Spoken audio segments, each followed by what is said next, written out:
Alors dans cette série de vidéos, je vais m'intéresser à une situation où pendant une session de développement, vous passez du temps à résoudre un problème de mise en œuvre de Room par exemple, ou de compatibilité des dépendances. 3 semaines plus tard, vous retombez sur le même problème et vous avez oublié la solution. C'est assez frustrant. Autre situation, vous utilisez Gemini pour monter en compétences, par exemple sur les coroutines, sur l'architecture MVVM, sur la mise en œuvre de Coin ou de Hilt, et vous aimeriez conserver ce que vous avez appris pour pouvoir le réutiliser plus tard. La première idée naïve qui vient à l'esprit, c'est de demander à l'IA de rédiger l'élément de connaissance et de l'enregistrer dans un fichier, ce qui marche très bien. Mais au bout d'un moment, ces fichiers deviennent difficiles à exploiter, les connaissances sont dispersées, les recherches deviennent plus longues, et retrouver une solution précise prend du temps. Il nous faut donc un système plus structuré. L'idée est donc de construire progressivement une base de connaissances techniques, personnelles, consultables et réutilisables d'un projet à l'autre. La solution proposée, c'est d'enregistrer chaque connaissance sous forme d'une fiche dans une base de données SQLite. Ensuite, un web service local permettra de consulter ces fiches depuis un navigateur qui lui-même permettra de filtrer, de rechercher, d'éditer ou de supprimer une fiche. Une fiche pourra par exemple contenir un problème rencontré et sa solution, une explication, un extrait de code, une procédure. Enfin, pour enregistrer une fiche depuis Android Studio, on va développer une librairie en Kotlin qui pourra se connecter au web service à l'aide de Retrofit et envoyer une fiche au serveur pour y être enregistrée dans la base de données SQLite. Alors maintenant que le besoin est posé et que l'architecture générale est claire, on va détailler précisément le cahier des charges du système. Ce cahier des charges qui est donc affiché ici, que j'ai préparé à l'avance, s'appelle spécification du web service, commence par donner un peu de contexte à l'intelligence artificielle qui va ensuite créer ou réaliser le web service. Donc on explique qu'en tant que développeur Android, on veut pouvoir enregistrer les éléments de connaissance pour capitaliser sur les compétences acquises pendant une phase de développement. Il y a finalement deux objectifs. Le premier, c'est de développer le serveur web en Python, qui pourra être exploité grâce à une série de endpoints qu'on va voir ci-dessous. Et la deuxième étape, donc, ce sera de développer la librairie en Kotlin, qui permettra de contacter le serveur depuis Android Studio. Alors, à remarquer que le web service, en fait, n'est pas vraiment spécialisé Android, mais peut enregistrer n'importe quel type de connaissances, bien sûr. Alors ici, on définit donc la liste des endpoints qui vont permettre d'exploiter donc cette application de base de données. Donc on a une série d'URL, par exemple la première URL, là, qui se termine par thème. Suivant la méthode utilisée, avec la méthode get, par exemple, on va pouvoir récupérer la liste des thèmes, puisqu'en fait l'objectif, c'est aussi de pouvoir catégoriser chaque fiche de connaissance par rapport à un thème et un type.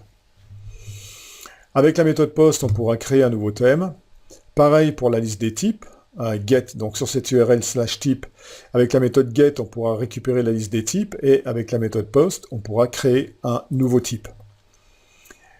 On pourra aussi affecter une liste de tags à chaque fiche de connaissance, et l'URL qui est ici, donc /tags, avec la méthode get, permettra de récupérer la liste des tags. Ensuite, pour travailler sur les items, sur la liste des éléments de connaissance, les items de connaissance, on utilisera cette URL ici, et avec la méthode get, on pourra récupérer la liste des éléments de connaissance, la liste des fiches, et avec la méthode post, on pourra créer une nouvelle fiche. Ensuite, si on connaît l'identifiant, l'item ID d'une certaine fiche de connaissance, avec la méthode get, on pourra la récupérer. Donc on pourra récupérer une fiche connaissant son identifiant.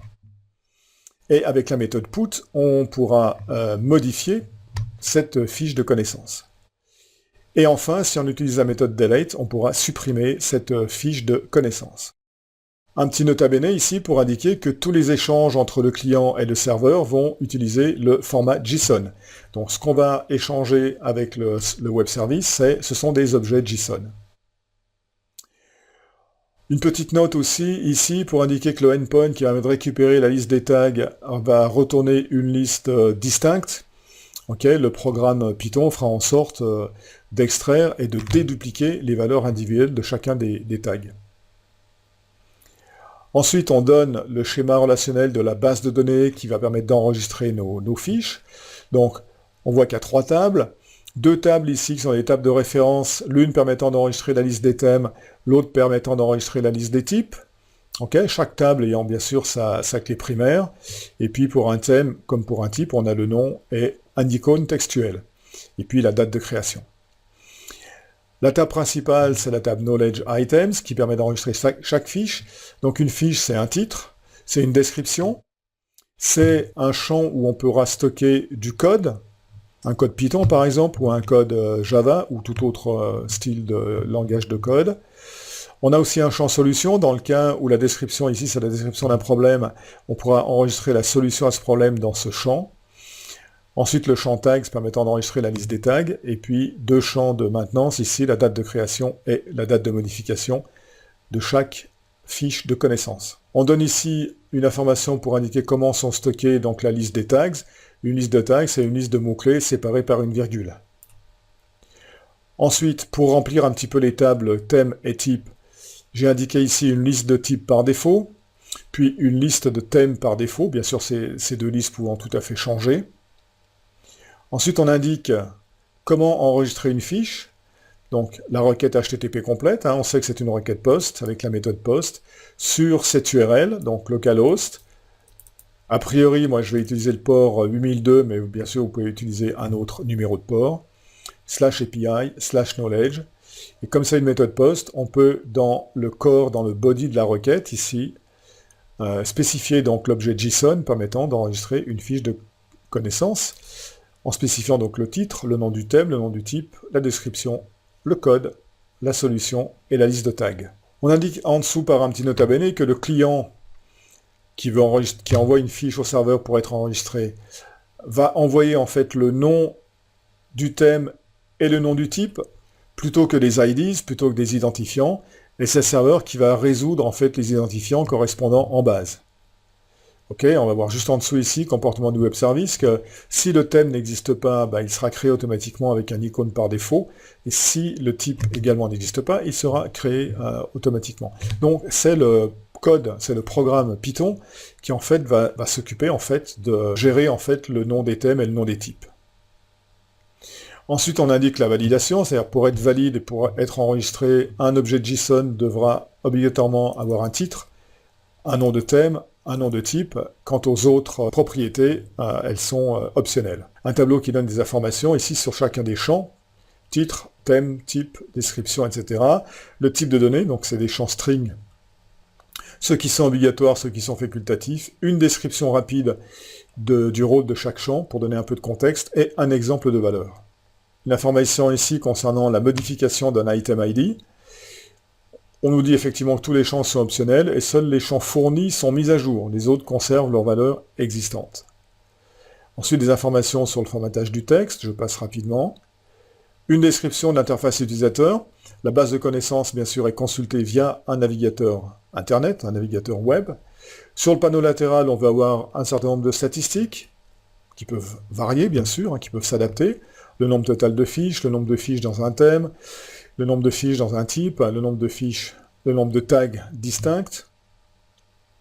On veut aussi avoir une barre de filtre, donc deux listes déroulantes pour sélectionner le thème et le type, pour filtrer la liste des fiches, par thème et par type. Une liste déroulante pour sélectionner un tag, et une zone de texte permettant de saisir un critère de recherche sur le champ titre et sur le champ description. Ensuite, la liste des fiches. Chaque fiche va afficher le titre, le thème, le type. Les tags sont sous forme de badge cliquable, c'est-à-dire qu'on pourra cliquer, si on affiche une fiche de connaissance, elle a un certain nombre de tags, on pourra cliquer sur un tag et filtrer la liste des fiches affichées par rapport à celles qui contiennent ce tag. Un bouton modifié, un bouton supprimé, et le champ code avec une coloration syntaxique qui sera obtenue avec cette librairie JavaScript, highlight.js, en version 11.9. Ensuite, la création ou la modification d'une fiche. Un bouton nouvelle fiche ouvre un formulaire permettant de saisir un titre, un thème, un type, une description, un code, une solution, un tag. Le lancement du serveur sera obtenu en double-cliquant sur, en tout cas sous Windows, alors bien sûr sous Mac ça fonctionne autrement, mais sous Windows on aura un fichier .bat, un script, statserver.bat, qui en double-cliquant dessus pourra lancer le serveur. Le serveur sera bien sûr accessible sous l'URL localhost. Et la documentation Swagger sera accessible avec cette URL ici, qui se termine par /docs. La stack technique et les contraintes techniques, donc l'environnement de développement du web service, donc le langage c'est Python 3.13. On va utiliser la librairie FastAPI pour gérer le framework web. La librairie UVcorn, ça c'est celle qui permettra de gérer le serveur, de démarrer le serveur et de le gérer. SQLite 3, ça c'est la librairie permettant de gérer la base de données SQLite en Python. Et puis une librairie python.env pour gérer les variables d'environnement. Donc sur les contraintes d'implémentation, on nous dit que pour la base de données, la connexion SQLite doit utiliser cette instruction ici, pour que les résultats soient manipulables sous forme de dictionnaire. La création des tables sera gérée par un script qui s'appelle init_db.py, donc un script Python, pour en fait configurer les tables dans la base de données SQLite au premier démarrage. On dit aussi que l'interface web utilise des URL relatives, comme celle-ci, API/knowledge, pour garantir une cohérence d'origine, quel que soit le nom d'hôte, localhost ou 127.0.0.1. Ensuite, la structure des fichiers, donc on veut sur le disque dur du PC tout mettre dans un répertoire qui s'appelle Web Service KB, et qui aura donc des sous-répertoires, database pour ce qui concerne la base de données, avec kb.db, ça c'est le fichier SQLite, et puis le script Python pour créer la structure de tables. Le répertoire modèle qui permet donc de stocker en fait la définition de la structure des tables de la base de données. Le répertoire service qui contient un script qui est la logique métier plus l'accès à la base de données. Le répertoire routers qui contient donc aussi un script qui est la gestion des endpoints et de FastAPI. Ensuite un sous-répertoire statique qui contient le fichier HTML qui est l'interface web, qui décrit l'interface web. Le fichier main.py, donc ça c'est le script Python qui est le point d'entrée du programme. Gitignore éventuellement pour lister les fichiers qu'on ne veut pas envoyer sur GitHub. Requirement.txt qui joue le même rôle que Gradle pour spécifier donc la liste des dépendances avec leur numéro de version. .env, ça c'est un fichier qui contient les variables d'environnement. Et puis startserver.bat, le fichier batch permettant de démarrer le serveur sous Windows. Voilà, et pour finir, un tableau qui donne quelques codes retournés par le serveur dans certaines situations. Voilà, c'est tout pour le cahier des charges. Donc nous avons maintenant un besoin qui est clairement défini, une architecture générale et un cahier des charges précis. L'objectif n'est pas simplement de stocker des notes techniques, mais c'est de construire progressivement une mémoire technique personnelle réutilisable d'un projet à l'autre. À chaque problème résolu avec Gemini, à chaque montée en compétences sur Room, Retrofit, les coroutines ou l'architecture, nous allons pouvoir capitaliser ce que nous apprenons au lieu de recommencer les mêmes recherches à chaque fois. Dans la prochaine vidéo, nous allons développer le web service, et donc effectivement, nous le ferons en utilisant Claude, une intelligence artificielle de développement. D'ici la prochaine vidéo, n'oubliez pas de laisser en commentaire pour me dire si ce projet vous intéresse, de cliquer sur la cloche, et de vous abonner si vous voulez être informé de la sortie de la prochaine vidéo. Voilà, d'ici là, je vous dis à la prochaine vidéo, et portez-vous bien.